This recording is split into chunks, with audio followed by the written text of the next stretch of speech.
Cette émission est une production de la télévision régionale des Moulins.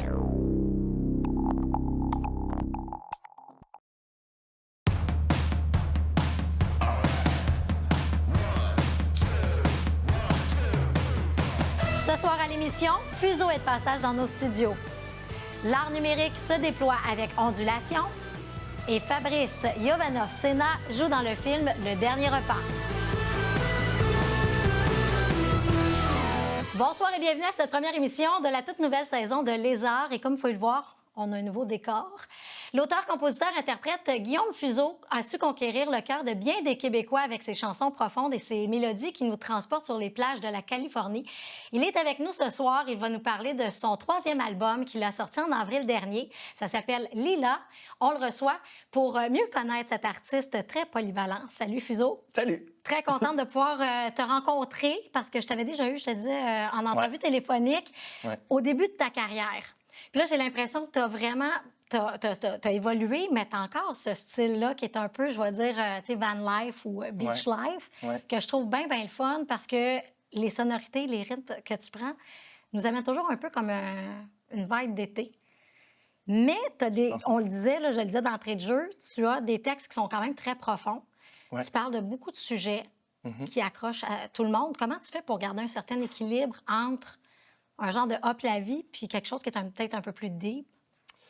Tu sais, c'est sûr que je suis tout le temps porté, en tout cas mélodiquement, je suis tout le temps porté à justement aller vers la plage, le soleil, puis je voyage avec ma musique. Puis c'est drôle parce que récemment, en entrevue, j'ai comme un peu réalisé que justement, dans ma musique, souvent les paroles vont refléter la vie que je mène et la mélodie reflète la vie que je voudrais mener. OK. Fait que c'est là qu'il y a comme un... mais j'essaie c'est ça, de pouvoir avoir cette liberté-là de parler de sujets profonds parce que c'est des choses qui nous habitent un peu tous et toutes, mais de garder ça justement dans l'accessibilité puis dans la... Je veux pas dire la simplicité, c'est un peu péjoratif, mais dans la légèreté au moins de la musique. Oui, je comprends. Ouais. Puis, tu chantes autant en anglais qu'en français, du moins sur tes albums précédents. Ouais. Moi, ce qui m'intrigue, c'est de savoir qu'est-ce qui fait que parfois tu vas écrire en français, parfois tu vas écrire en anglais. Est-ce que c'est parce que tu es dans un mode différent ou c'est parce que de la façon que tu l'écris, ça se dit mieux en français ou en anglais? Oui, je pense que c'est un peu des deux, tu sais. Autant que pendant une bonne période de temps, puis je pense que l'amour de la langue française vient avec une certaine maturité, mais en tout cas pour ma part, tu sais. Fait que au début, la musique que j'écrivais puis la musique que je créais, c'était quelque chose. En fait, c'est un reflet de ce que j'écoutais puis ce que je consommais comme musique. Fait que beaucoup de la radio anglophone ou de la musique, tu sais, on a grandi avec MTV puis moi j'écoutais les clips de ça puis j'étais comme fait que j'ai été longtemps porté par ça jusqu'à temps que je fasse un peu plus la paix avec ma langue première. Puis là, maintenant, c'est de voyager entre les deux. Puis c'est ça, comme tu l'as dit, c'est juste le feeling. Puis des fois, tu écris une chanson, puis tu es comme, ce message-là, je le vois tellement, puis ça passe pas en français, en tout cas pas pour ma part. Ou même chose à l'inverse, c'était comme une chanson qui, on dirait, qui a besoin de profondeur, puis il y a juste le français qui peut l'amener. Fait que c'est ça. Je me laisse cette liberté-là de passer d'un à l'autre. Mais là, mon 3e album, c'était majoritairement en français. Ouais. En français. Ça s'appelle Lila. Ouais. J'aimerais ça que tu me parles de la signification, parce que c'est quand même particulier ce que j'avais lu là, dans le dossier de recherche. Lila, c'est un mot en sanskrit qui désigne le jeu de la vie. Donc, c'est ce genre de grosses pièces de théâtre là, que tout le monde joue sans même le savoir et des fois avec trop de sérieux. Donc, c'est un peu ça, on va dire, le fil conducteur de l'album. Que ça soit justement avec les thèmes qu'on parle, tu sais, de l'amour, la santé mentale, même des fois, il y a une chanson que je parle de suicide, ou en tout cas de la guérison de cette épreuve-là.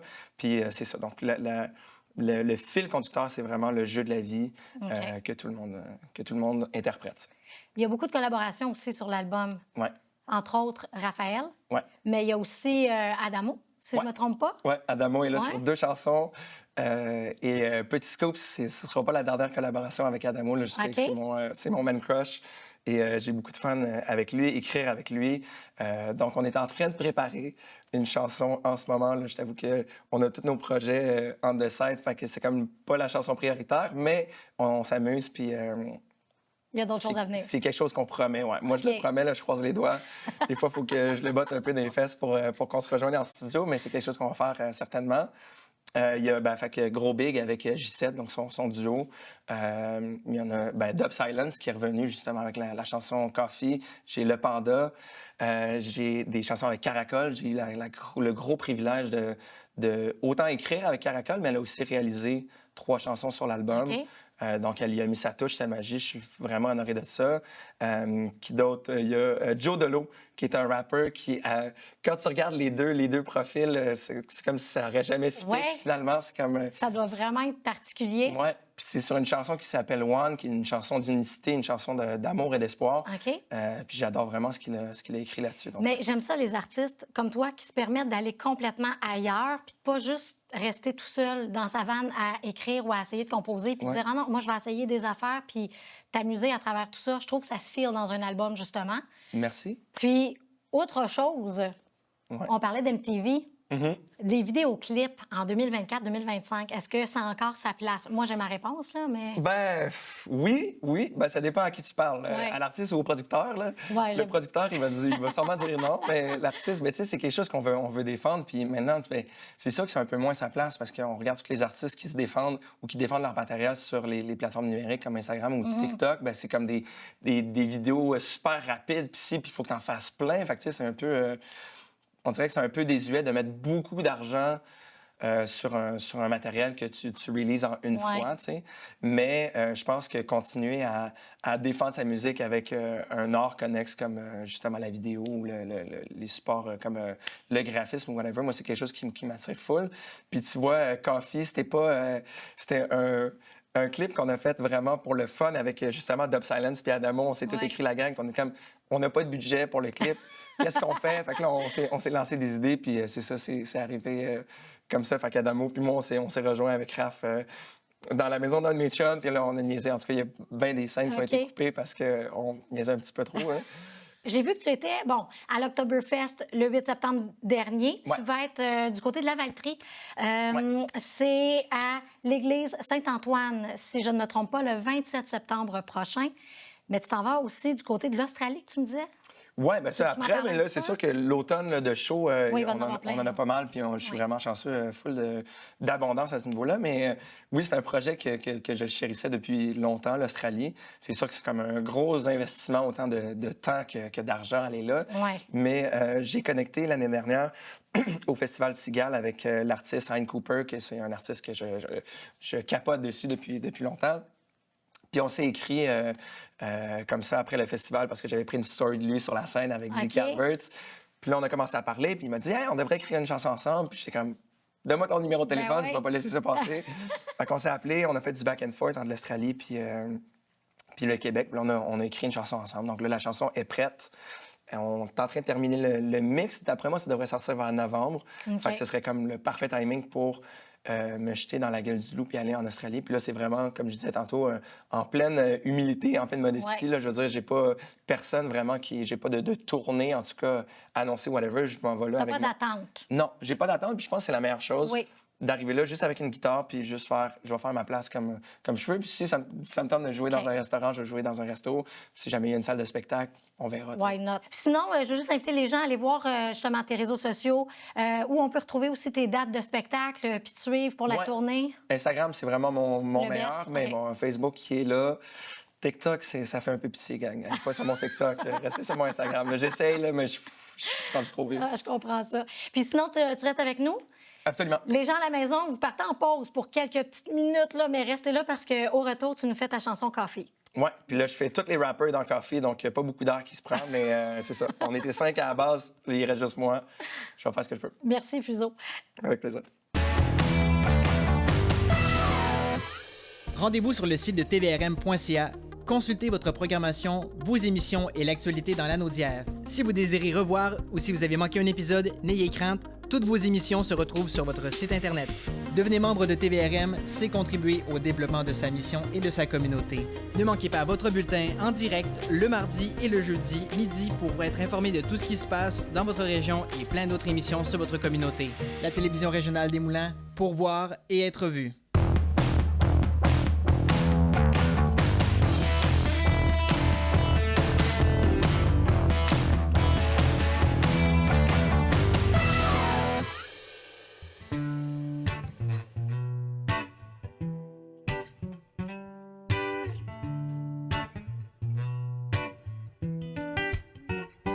Baby, lay your head down just another minute. Even if you take it sort of out, how we keep on spinning. There's no need to rush, girl, we can take it easy. Cause I know you're all I need. With some coffee in bed, yeah. And we can chill once again with some coffee in bed, oh yeah. Cherche le bonheur dans les choses simples, j'ai besoin de rien. Juste ton sourire me fait courir, je reviens de loin. Ce matin je veux chill un max, chill, yeah. Je visais les étoiles et les passés pris dans l'axe. Un détour au 7e ciel et je reprends mon souffle. J'ai fait ma crise existentielle, j'ai plus peur que le temps s'écoule. En fait la vie c'est cool comme un petit thé joli. J'ai bloqué sur ton visage, putain qu'est-ce que t'es jolie. On a sauté dans les vies de manger dans le lit d'une caravane. On n'a pas de bagarre à l'âme quand on vit comme des rastaman. On profite juste de l'instant présent. Rien ne me frustre, y'a plus rien d'oppressant. Les problèmes c'est goodbye, ici que des good vibes. Les amis, la famille, le boulot te répète que le temps presse. Baby les écoute pas, tu sens pas coupable si ce soir on se couche tard. Toi et moi dans le lit c'est magique comme un baby. Lay your head down just another minute. Even if you take it so that's how we keep on spinning. There's no need to rush, girl, we can take it easy. Cause I know you're all I need. With some coffee in bed, yeah. And we can chill once again with some coffee in bed, alright. Je m'éloigne de mes démons pour une fois, ouais. Peut-être pour un week-end, pour une semaine, pour une soirée. Le soleil du dimanche fait rentrer la lumière. Dans mon cœur t'es rentré la tête la première. Mon amour, je sais que tous les jours tu te surpasses. Tu notes tout ce que t'as même quand t'as la tête sur la surface. Reste un peu au lit, ouais. Enjoy ton café sur place. Le monde peut bien attendre le temps d'une tasse, hey. Laisse faire le stress, oublie la routine, prends 2 secondes, chérie. Personne va te congédier, au pire on pige dans le compte. C'est des cuddles, les profite, on pas besoin de parler du passé. On t'a regardé à l'horizon, je pas le café, won't be long. Plus de raison de te prendre la tête, non y'a-tu réponse à tout, pour ça vraiment la question. Si tu t'en fais toujours pour rien, le temps va être long. Préparer toujours ton café, peu importe, non. Baby, lay your head down just another minute. Even if you take it so that's how we keep on spinning. There's no need to rush, girl, we can take it easy. Cause I know you're all I need. With some coffee in bed, yeah. And we can chill once again with some coffee in bed, alright.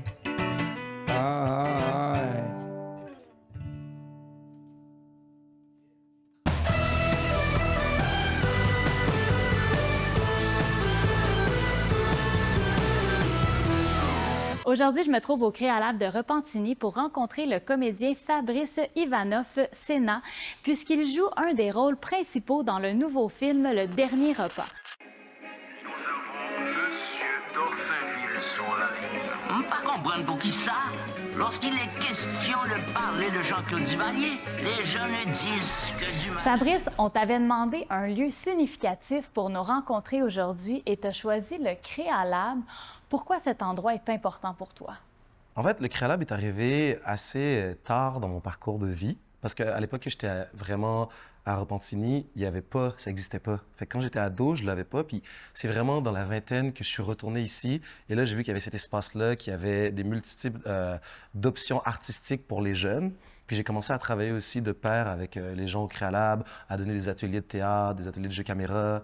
Fait que pour moi, c'est un peu une façon de transmettre ce que j'aurais voulu avoir quand j'étais ado, mais que là, je travaille en tant que comédien, puis j'ai des outils, puis avec le Créalab, je peux redonner un peu, c'est une certaine façon de redonner à ma manière. Dans ton parcours, là, tu joues dans le film Le Dernier Repas. C'est un film qui va prendre l'affiche le 27 septembre. Oui. Je pense que ça va être c'est un très gros film quand même. Ouais, complètement. Et tu as eu un gros rôle dans ce film-là. Explique-nous un peu, là, tu joues Reynold quand il était petit. Exactement. Donc, en fait, le synopsis du film, c'est Reynold vieux, dans la 60 ans, cancer de l'estomac, qui est en fin de vie, puis qui décide de contacter sa fille qu'il n'a pas vue depuis 20 ans pour essayer de rebander avec elle. Puis autour de petits repas partagés, il va lui raconter ce qui s'est passé lorsqu'il était en Haïti sous la dictature de Jean-Claude Duvalier. Et c'est là, le film se transporte à cette époque-là. Et c'est moi qui joue le personnage plus jeune, en prison, qui vit tous ces trucs-là dans la prison de Fort-Dimanche. Fait que, ouais, c'était assez gros à faire, puis assez exigeant. C'est un film de fiction, mais ça reste quand même écrit par une documentariste. Exactement. C'est exactement ça. Maryse Le Gagnère, la réalisatrice, qui a passé vraiment beaucoup d'années à recueillir plusieurs informations. Puis beaucoup de détails dans le film, c'est vraiment des détails que des survivants de Fort Dimanche lui ont dit. C'est-à-dire que ça n'a pas été inventé, ça a été vraiment un travail de recherche abouti. Fait que ça reste de la fiction, mais il y a beaucoup de trucs qu'on voit dans ce qui s'est passé qui sont véritablement arrivés. Quand tu as eu cette opportunité d'audition, qu'est-ce qui a fait en sorte que tu t'es dit « Oui, j'ai envie d'aller auditionner pour ce rôle ». Je pense que c'était ma première audition en sortant du conservatoire. Je venais de graduer, puis c'est la première audition que mon agence m'a envoyée, puis je lisais le personnage, puis tout du personnage me parlait. En plus, à l'époque, il y avait 23 ans, je m'en allais sur mes 23, il aimait le soccer, c'était une espèce de jeune qui faisait de la musique. Fait que là, j'étais comme, wow. Puis en plus, ça parlait de l'histoire d'Haïti, tu sais, c'est l'histoire de mon pays. Fait qu'il y avait ce rapport-là que, rapidement, je me suis senti interpellé, puis aussi, c'était en créole. Tu sais, moi, j'ai fait le conservatoire pendant 3 ans, je jouais beaucoup en français, puis ça reste que le créole, c'est ma langue maternelle. Donc, il y avait cet aspect-là de retoucher à quelque chose qui est en moi, mais que j'avais pas eu la chance d'explorer. Fait que dès que j'ai eu cette audition-là, j'étais comme, ah, ben oui, c'est sûr que j'y vais, c'est sûr que ça me parle. Comment tu as trouvé ça, jouer ce rôle? Ça a été une longue préparation parce que, tu sais, ça reste que il y a eu une préparation physique parce que la réalisatrice voulait quand même que le personnage ait une certaine stature. Fait que là, j'ai quand même été suivi par une diététicienne. Puis j'ai perdu genre 15 livres. Oh. Ouais, pour ce rôle-là. Puis après ça, il y avait toute la préparation mentale de c'est quoi être un prisonnier. Tu sais, moi, c'est pas du tout ma réalité. Fait que c'est d'essayer de voir à chaque matin, d'avant d'aller sur le plateau, d'essayer de me mettre dans cette ambiance-là. Puis aussi de beaucoup de documentation. Tu sais, comme tu l'as dit, Maryse, c'est une documentariste. Fait que je me suis beaucoup imprégné de qu'est-ce que les prisonniers de Fort Dimanche vivaient, comment ça les impactait. Fait que c'était beaucoup de recherche, puis d'essayer de me mettre là-dedans le plus à fond possible. Puis ça a aidé aussi qu'on était en République dominicaine, fait que j'étais vraiment éloigné, puis je pouvais vraiment juste me concentrer là-dessus. Est-ce que jouer ce rôle, tu as trouvé ça émotionnellement exigeant? Complètement. Complètement, parce que, tu sais, je pense que mon personnage dans le film, il y a 5 minutes où est-ce qu'on le voit heureux, puis après ça, il rentre en prison, puis, tu sais, on parle d'être emprisonné dans une prison où est-ce qu'ils sont 40, puis qui vit des trucs, genre, pour un jeune de 20 ans qui vivait sa vie, qui sont complètement détruits, tu sais. C'est pour ça aussi que on le voit plus vieux, puis qu'il n'est plus la même personne. Puis c'est cette brisure-là que plus le film avance, plus qu'on remarque. Fait que moi, ça me demandait d'aller chercher d'être dans des zones constamment de troubles. Fait que ça a été émotionnellement très drainant. C'est ça la réalité à l'époque de la dictature. C'est que du jour au lendemain, on t'arrache à ta famille, puis tu sais pas si tu vas les revoir. Tu n'as aucune idée de si tu vas t'en sortir de là. Puis si tu t'en sors, les séquelles, bon, ben, tu vas les traîner toute ta vie. Puis c'est ça aussi. Fait que, tu sais, je pense qu'à un moment donné, il y a un personnage qui dit « T'es peut-être sorti de Fort Dimanche, mais Fort Dimanche ne sortira jamais de toi. » Tu sais, c'est genre... Fait que, ouais. Tu as joué au cinéma. Maintenant, c'est le théâtre pour les prochains mois. Complètement. Tu joues dans la pièce « La femme qui fuit ». Ouais. Quel est ton rôle?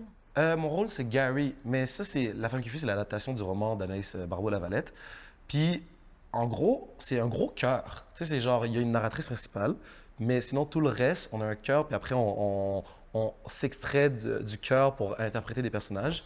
Puis à la fin, moi, je joue le dernier amant de Suzanne Meloche, Gary, un jeune homme de 20 ans qu'elle va rencontrer à New York. Puis c'est ça. Tout le courage de nos ancêtres était là-dedans. Celui qui la mange devient plus fort et se libère de ses souffrances. C'est pas ce qu'on mange à notre dernier repas qui compte. C'est avec qui on le partage.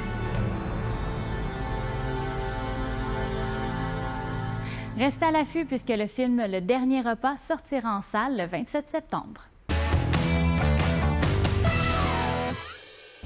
Le Musée d'art de Joliette présente Ondulation, une œuvre numérique qui envahit la place Bourget avec 4 endroits incroyables, 5 artistes qui sont ici pour faire des œuvres numériques et architecturales. Nous sommes venus rencontrer Rad Gagnon, le commissaire à l'exposition, ainsi que Gabrielle HB, une des 5 artistes. On parlait de projection architecturale. Décrivez-moi ce qu'est Ondulation. Bien, en fait, projection architecturale, il y aurait aussi mapping vidéo parce qu'on essaie avec les artistes d'épouser les formes des immeubles sur lesquels ils projettent. Fait que quand ils font leur montage, bien, ils prennent en considération les fissures dans l'immeuble, ils prennent en considération les différentes surfaces que l'immeuble possède. Comme on a une surface, bien, on a une œuvre avec 5, disons, vidéos en même temps qui roulent pour faire l'œuvre. Fait que c'est de l'art numérique. Puis là, on est en extérieur aussi, fait qu'il y a comme tout un autre aspect de rejoindre un public, disons, plus large que si normalement on faisait une exposition à l'intérieur du Musée d'art de Joliette, par exemple. Oui, parce que c'est une collaboration, en fait, entre le Musée d'art de Joliette, la Ville de Joliette, Art Partage et le ministère aussi. Oui, oui. Ben, c'est ça. Moi, pour le projet, je porte, disons, un double chapeau, commissaire, en fait, co-commissaire avec Marianne Cloutier, qui est l'autre commissaire avec moi. Mais aussi, je suis le directeur de l'organisme Art Partage. On est situé à Mascouche. Puis ça fait une dizaine d'années qu'on fait ça. Puis un de nos premiers projets, c'était à Terrebonne. Ça s'appelait Au Feu, où est-ce qu'on faisait des projections en extérieur. C'était un peu plus théâtral. Et on a comme pris la piqûre d'être en extérieur. Puis avec le musée, là, c'est notre deuxième collaboration. L'année passée, on avait fait Mirage, qui était juste sur un immeuble, toujours ici au centre-ville de Joliette. Puis là, cette année, on s'est donné le défi avec ondulation d'onduler sur 4 lieux différents. Ces œuvres-là sont justement un partage entre les résidents, les commerçants, les artistes et tous ceux qui passent, Oui. que ce soit les étudiants ou les touristes. Donc, voilà. Oui, c'est ça. Puis, tu sais, il faut, même avec, tu sais, la Ville de Joliette était partenaire dans le projet, mais ils ont donné beaucoup de coups de main, justement, à fermer les lumières. Tu sais, c'est difficile de fermer les lumières, même dans l'espace public. Fait que comment réussir à s'entendre avec les commerçants, même avec certains résidents qui habitent dans les immeubles sur lesquels on projette. Fait qu'il y a comme un grand projet de cohésion à créer avec tout le monde pour pouvoir faire un projet comme celui-là. Vous avez été chercher des artistes spécifiques pour ça. Qu'est-ce qui a fait en sorte de faire ces choix-là? Bien, on a quand même travaillé fort à faire la sélection des artistes. C'était un peu le rôle, en fait, des commissaires. On voulait des artistes autant de l'art numérique, mais aussi de la vidéo. On souhaitait aussi avoir un artiste autochtone dans le projet qu'on voit justement à l'arrière de moi. C'est l'œuvre qui a été faite par Alexis Gros-Louis. Fait que c'est comme un travail justement de trouver des artistes qu'on pense qui va pouvoir... qui seraient intéressés à faire ce type d'œuvre, parce que c'est quand même... C'est pas si facile, parce qu'il faut sortir un peu de notre pratique habituelle. Parce que normalement, on est exposé en musée, puis là, on sort les œuvres du musée. En fait, on demande aux artistes de venir co-créer au musée avec nous. Ils ont fait 3 résidences de création. Fait que ça brise un peu leur manière de faire habituelle. En fait, la plupart des artistes n'avaient jamais fait du mapping. Ils ont déjà des pratiques en vidéo, mais de sortir du cadre 16-9, ça demandait quand même un peu d'accompagnement. Fait que nous, on accompagne les artistes à créer dans ces environnements-là.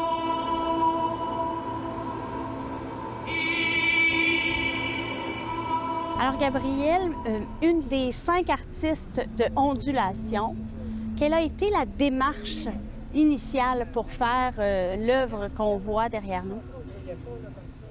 Dans mon cas, il y avait un défi particulier qui était de travailler avec des gens qui occupent la place Bourget, donc des gens qui passent du temps ici dans le centre-ville de Joliette.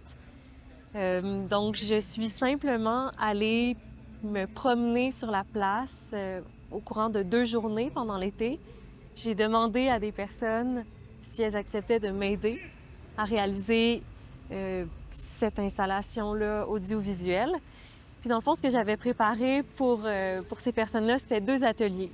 Un atelier de mouvement qui s'appelait « Danser avec sa propre ombre », puis tout ça au son de leur chanson préférée. Puis ensuite, tout de suite après, je leur faisais faire un atelier qui s'appelait « Chanter avec son propre écho ». Et donc là, je leur mettais des écouteurs et puis ils entendaient leur voix avec beaucoup de réverbération. Donc un peu comme quand on est en dessous d'un gros viaduc puis que notre voix résonne à l'infini. Puis là, je les laissais faire des sons avec cet effet-là dans leurs oreilles. Et toutes les images du film ont été tirées de ces 2 ateliers-là, en fait. Donc, il y a 6 personnes courageuses qui m'ont suivie dans un sous-sol au centre-ville puis qui ont accepté de se prêter à ce jeu-là avec moi. Et la thématique du vivre ensemble, on était carrément là-dedans, mais est-ce qu'il y avait au départ une inspiration ou quelque chose où tu as vraiment créé à partir de ce que les gens t'offraient? Et moi, je suis partie un peu d'un questionnement sur la beauté et sur la grâce, sur mes propres perceptions de qu'est-ce qui est beau, qu'est-ce que mon œil va trouver beau ou qu'est-ce qui est gracieux. Puis je me suis dit qu'en vraiment, en toute chose, il y avait des beautés qu'il fallait savoir voir. Puis vraiment, ça donne que c'est des femmes qui ont participé, mais ça aurait pu être des hommes. Mais là, c'est 6 femmes, puis elles m'ont offert des choses extraordinaires, tu sais, d'intensité, mais aussi de tendresse, de déploiement, de vie, tu sais, vraiment saisissante. Puis je me disais que c'était peut-être ça la plus grande beauté possible. Puis il y a 2 personnes qui ont travaillé avec moi parce qu'il n'y a rien qui se fait tout seul aussi. Donc il y a ces 6 personnes-là de la Place Bourget que je connaissais pas. Mais il y a mon voisin, Thibaut Quinchon, qui est un audio-naturaliste, qui est un preneur de son, qui m'a fourni des chants de grenouilles qui sont inclus dans l'œuvre. Et il y a Emma Ford qui a fait des animations. Fait qu'il y a des symboles que j'ai inclus dans le travail, comme des étincelles, des surprises possibles pour peut-être, tu sais, on rêve, mais générer peut-être ces questionnements-là. Tu sais, il y a une rose qui apparaît, puis pour moi, c'est le symbole de la beauté, la rose. Et pourtant, elle a ses épines, elle fane comme tout le monde. Mais dans notre univers populaire, on a décidé que c'était le symbole de la beauté. Puis d'un autre côté, il y a les grenouilles, qui sont comme des genres de petits êtres un peu gluants, mais qui, selon moi, ont le plus beau chant possible. J'ai jamais entendu un tel concert que celui proposé par les grenouilles, surtout au printemps. J'aimais cette tension-là entre ces 2 êtres-là, puis je les ai inclus dans le travail comme des apparitions surprises.